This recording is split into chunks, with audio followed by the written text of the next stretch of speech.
It's time now for the week that was.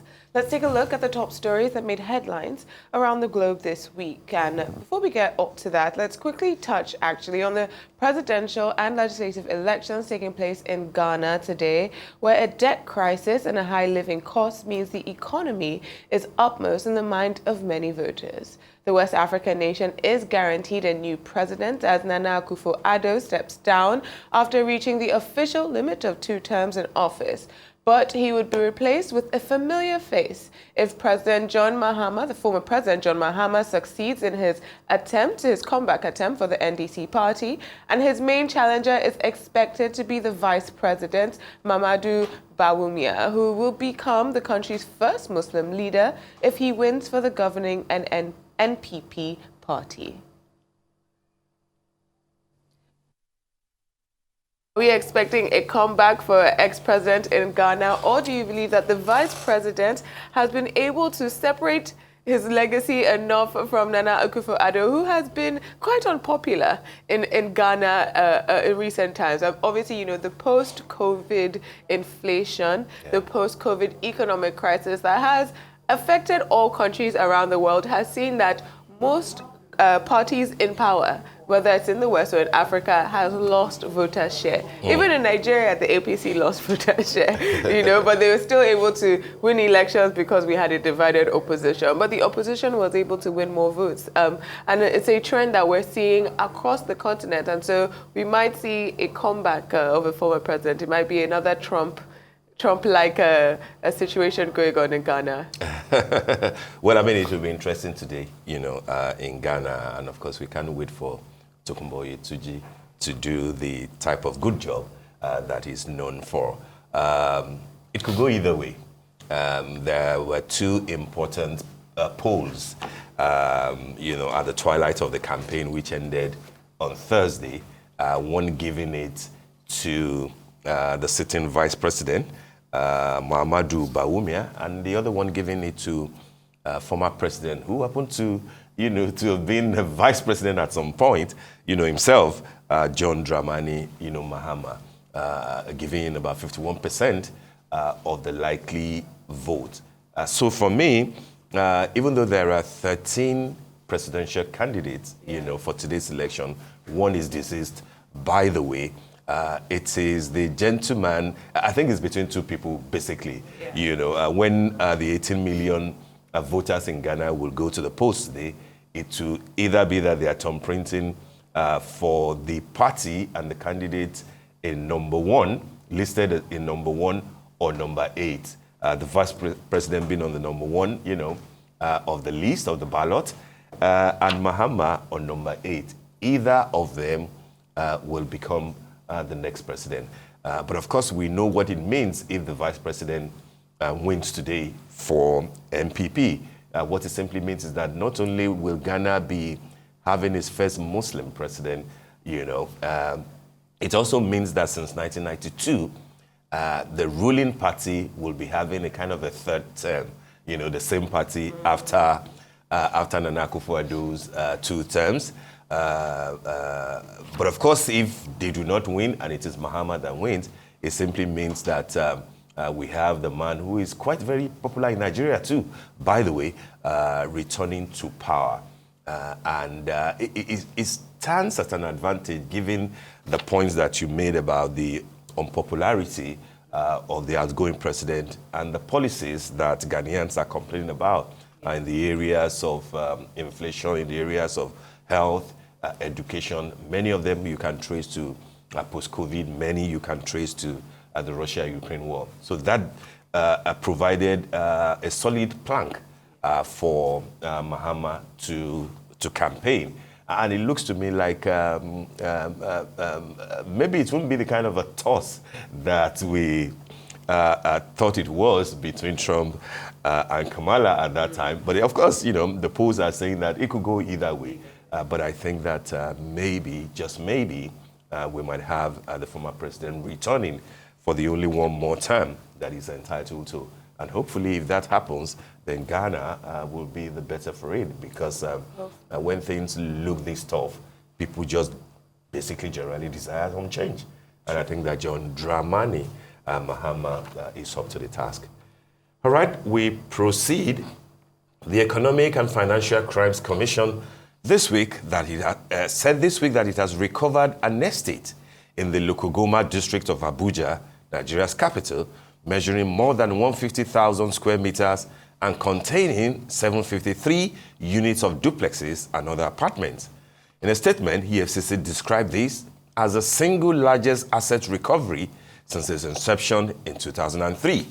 The Commission's chairman, Ola Olukoyede, described asset recovery as key in the fight against corruption, economic and financial crimes, and a major disincentive against the corrupt and the fraudulent. Interesting. I mean, we've had quite a load about this interesting development, which EFCC considers to be a whole and important, achievement on their part. And I think, of course, none of you will say that, EFCC got it right somewhat this time around. More than 700 duplexes allegedly traced, as we were told initially, to, what do they call it? An ex-government, ex-big man in government? Something they like, described it something like that. Bizarrely. Bizarrely. But then, of course, we're hearing that it might be, one way or the other, linked to the former CBN governor and things like that. You're the lawyer. We know when it comes to a sort of arrangement that might look like plea bargain, maybe sometimes you're not duty-bound to disclose the identities of who was involved. But it doesn't appear to me as if that EFCC is at sea as to who the owner or the owners will be, except, of course, you are not just you just don't want to prosecute along that line. But then if you are pointing accusing fingers in the direction that you seem to be pointing, I doubt if any form of plea bargain will apply. And therefore, what will be the point of not disclosing who? And I think that it will be the easiest thing to know. Somebody procured the land from who? Is it from the FCA authority? Who got the authorization, and the permit to build, things like that. If you want to do your job, we know that it is easy. 738, isn't it? Yes. The average Nigerian cannot afford to build one home. And so if we're being told that from illicit money, that an individual and his cronies or his associates were able to build over 700 homes in the Federal Capital Territory, where to get land in Abuja is not an easy thing to do. And the thing with the EFCC here, and a lot of Nigerians have brought this up, is that the EFCC is carefully guarding the identity of the individual involved. Maybe, for what reason would that be, they've put out a statement. They said, they have cases ongoing, but EFCC does not feel the need to guard the identity of students when they go to universities and parade them on the internet and put their pictures and their names, not thinking as about fraudsters or Yahoo, without thinking about what about this student's future, what about scholarships, what about for jobs they want to apply for, what about innocent until proven guilty. Now we're actually told that somebody has been found guilty of using illicit funds to purchase land, to build homes, and to create an estate, one not seen often across the country. And that person's identity, they require it to be hidden. They require that one to be protected. It is absolutely insulting, actually, to the average Nigerian. It is insulting to us to let us know that you think that... Wait, it is still an allegation, isn't it? EFCC will have to go to court to prove that the suspect, the person or those that you are claiming or suspecting own that vast amount of property. The fact that it has been forfeited means that they have been able to show from their statement. But their statement says that they have not been able to show that the funds used to purchase this land or to build these homes have clean means. That means that it has to be, the money used to build these lands is criminal money, and therefore it has been forfeited, right? You don't need to know what crime was used to get this money. Obviously, the allegations that it has to do with the commodification of the naira and kickbacks from FX exchanges. However, you don't have to say that, I don't know if this money came from forex kickbacks, I don't know if money came from drug trafficking, I don't know if this money came from an arm robbery, but I know they can't prove that they use legal means in which to have this money and purchase these homes. And that is enough for it to be forfeited. But this idea that this person should be a secret, that we should all be saying, is it, you know what I'm saying? This idea that it should be a hidden thing. Yeah, but if it's been forfeited and you do not have any intention, possibly to prosecute further, that will explain why they do not feel obliged to disclose further. EFCC also feels obliged to disclose things that they have no business disclosing. Absolutely, I agree with you. I'm just trying to play the devil's advocate. Given what they said during Alison, Ajezani, Alison Madueke, and the property and the bras and the bangles and the, I mean, they disclosed. They claim that they were all traced to her. But in this case, you say that this is the biggest, thing that single asset, yes. Yeah, but we still don't know where it came from. We should also remember, I believe it's 2017 when they found $43 million in cash. Somewhere in Lagos, yeah. In an apartment in Ikoyi, and they found a couple £1,000s in cash. So we might have like a asset, but we also have had financial discoveries that are very high. Yeah, but we know who, of course, came out to claim those funds at that time. Well, we'll see who come out to claim these homes. I doubt if anybody would, but let's see how it goes. Well, let's move on to the next story, which has to do with Nigeria's... A magistrate court in Ekiti State, southwest of Nigeria, has remanded human rights lawyer Dele Farotimi over an alleged case of defamation against another lawyer, Afe Babalola, senior advocate of Nigeria. Farotimi was arrested in his law firm in Lagos on Tuesday this week by officers from Ekiti State Police Command. He was arraigned for allegedly publishing a book, Nigeria and its Criminal Justice System, where he alleged that Afe Babalola corrupted the judiciary and procured judgments in the Supreme Court, thereby exposing him to hatred, contempt, ridicule, and damage to his hard-earned career. From Afe Babalola's perspective. Now, Farotimi pleaded not guilty to all 16 counts. Meanwhile, the Nigerian Bar Association has expressed concern regarding the arrest of lawyer Dele Farotimi. In a statement by President of the association, Maziafa Musigwe, MBA, emphasized that these actions pose a significant threat to the rule of law and the integrity of the legal profession in Nigeria. He added that the Nigerian police force have the authority to investigate crime, but such power must be strictly exercised within the framework of the law. MBA pointed out that the alleged libel for which Farotimi was arrested is not classified as a criminal offense under the laws of Lagos State. The MBA president called on law enforcement agencies to uphold the principles of legality, fairness, and human rights in their operations, which are essential for justice and democracy in Nigeria.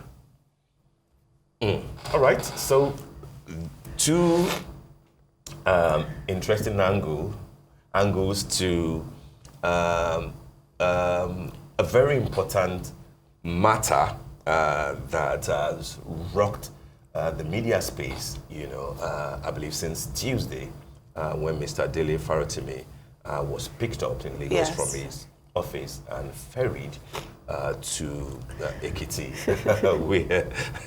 where he has now been detained, on account of the petition written by the elder statesman and the senior advocate of Nigeria, Afe Babalola.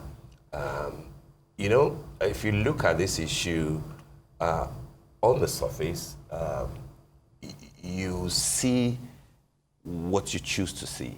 If you're not looking at it deeply, if you're not careful, you might be confused by the barrage of comments flying left, right, and center. On the one hand, are those who believe that Mr. Farotimi has been cheated and has been punished when he hasn't been found guilty. And on the other hand, will be those who think that you can't slap a man and ask him not to cry, or to dictate to him how he chooses to cry. I think that at the end of the day, it will be interesting how this matter is dealt with legally. What we know so far, of course, will be the fact that there's a book. The book is not an allegation. And those who have either bought or read, whether you bought on, and I heard that the book is doing quite well on Amazon at this point. Controversy sells, any controversial matter, will say. But of course, if the subject matter of your book is to expose the corruption in Nigeria's legal system, and then your introduction is to essentially highlight your grouse against certain individuals whom we are now being told were the people that your law firm contested against. Won't be the right word in legal terms, but you were together in court, and your client, you lost the case for your client, and the other party won up to the Supreme Court. And then part of what we have seen so far, excerpts, or etc., and those who have read the book in total, is to basically expose, in quote, what Mr. Farotimi feels is the rot in the judiciary, naming names, being specific, and seeming to damn the consequences. This is where I think that it will be an interesting development, in the days and weeks to come. But if you recall, was it Denzel Washington in Running Day who said it is not about who you know, it is not about what you know, but it's about what you can prove. And he who alleges must prove. Isn't that what you lawyers say? No, in court? I think it isn't. And I think that's actually the great thing here that we should all recognize. One thing is that he is innocent until proven guilty. Absolutely. The burden on proof Yeah. is actually on the people who are charging him. They must prove, actually, that he is wrong. He doesn't have to prove he's right. The burden of proof beyond a reasonable doubt, because we're talking about criminal defamation, which is in Section 375 of the Criminal Code. When you claim that a man was responsible for corrupting the judiciary, I think the proof that the Afepo legally will need to show will be to tender the material, yes, or the materials in which he feels that he has been defamed. Yes, right? But legally, the burden of proof is on the prosecutor. I get the that burden point, of proof is on who is bringing the charges. I get that They point. actually have to prove to the court. Yeah, what do they have to prove? They have to prove that he defamed Afepo. Yes. They have to prove that he is wrong. The burden, I understand, like in the public space, we see it as, if you say something, if you allege something, you should prove that it is right. Yeah. But in the legal sense, in a legal court of law, the other party, the person, because it's a criminal defamation case, that's why he's been remanded. Which is also an interesting part, given that Lagos, like Edo State, does not have the criminal component of the law in but it is in our criminal code, and it's in our penal code, and that's the issue. We are still a federal republic, and it's in Section 375, I believe, of criminal code, and 390 of the penal code. Now, I'm one of the lawyers, like senior lawyer Femi Falana, who does not believe that defamation should be criminal. It's the same reason he chose not to go after that online miscreant who defamed his character. He said, I'm going to go after this as a civil dark matter, or that's what you choose to call it. I don't know what. Leave him alone. He's doing his own thing. But he chose to say that,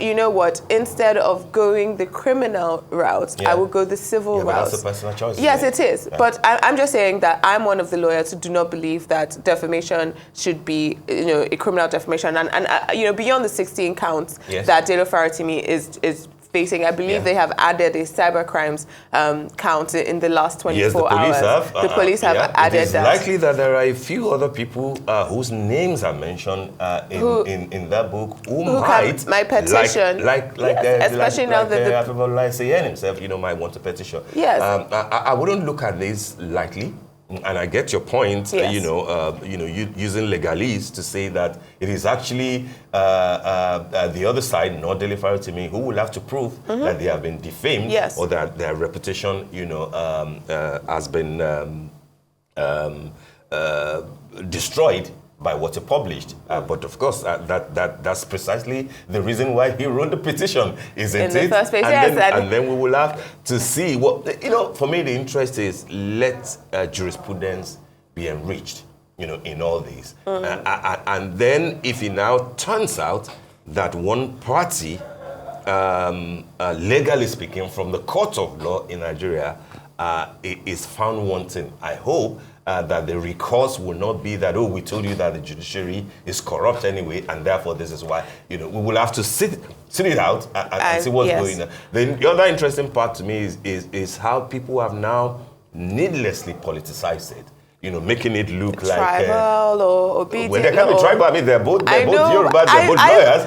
Honestly, the things I see online, support, if you want to put it that way, the current. It's because I did see the messages put out by the former Vice President Atiku Abubakar. Like, I've seen the commentary online, and it should not be politicized. But I do think, in terms of our laws, I do think that these are the type of laws that we should politicize, because these are the type of laws that are often used to that we should carry. politicize. Yes, because the laws itself, not the case. Oh, okay. But when it comes to criminal definition, when it comes to the cyber crimes law, this is the laws that are used to take journalists and put them in jail and keep them there. I remember your position on that. Yes, when we had that case of the Erisco of the paste. Yes, and the tomato paste, right? Yes. And so for me, I think that we need to be very careful what laws we have on books, because those laws can then be wielded by anyone at any time. Yeah. And so even because I have seen some of I've got the book on Amazon like a lot of people, and I read some of those things with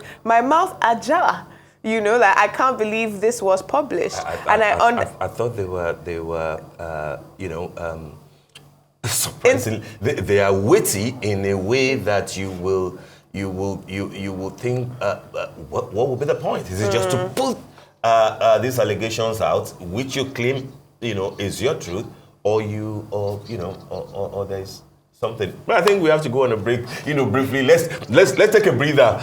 On this matter. Of course, when we return, the week that was will continue. Don't go away. Do stay with us.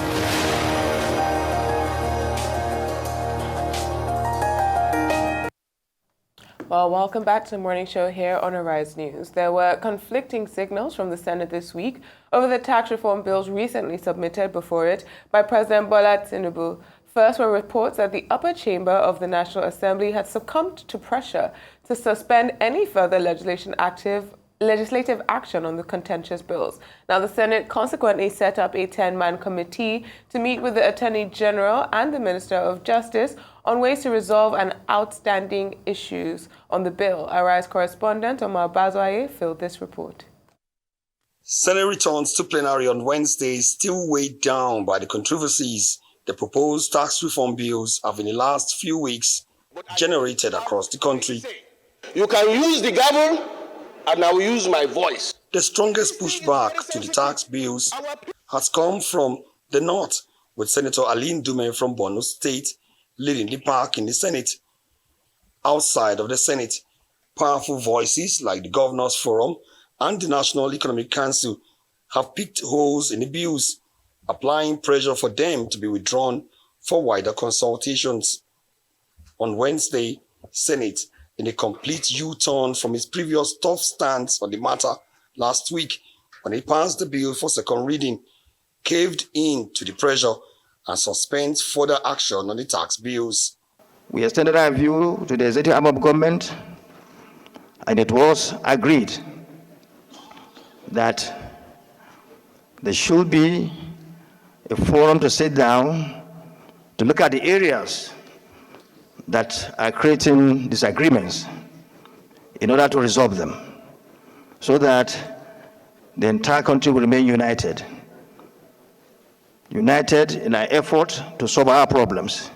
To enforce his resolution, Senate mandates its Committee on Finance to stop forthwith its planned public hearing on the tax bills.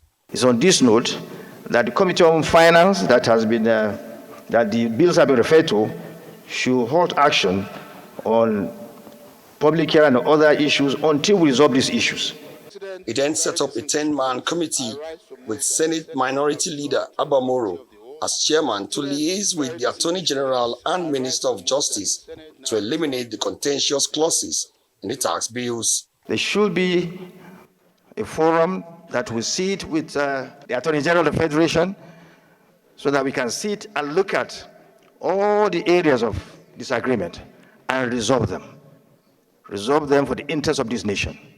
It is therefore proposed that by tomorrow, there will be a meeting with the committee that we've set up here and the leadership to sit down with the Attorney General to look at those issues and resolve them. The VAT sharing formula has been a major source of conflict.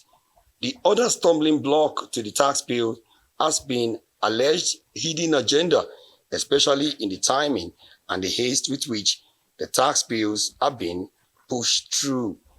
Omo Bazwai, Arise News. It seems the drama from our tax bills is not going to end anytime soon, when you have the Senate President, Godswill Akpabio, saying that, you know what, the conversation has not been suspended, but you have this Deputy Senate President Barrow saying that it has been suspended. We're having, it seems, a now geopolitical crisis brewing.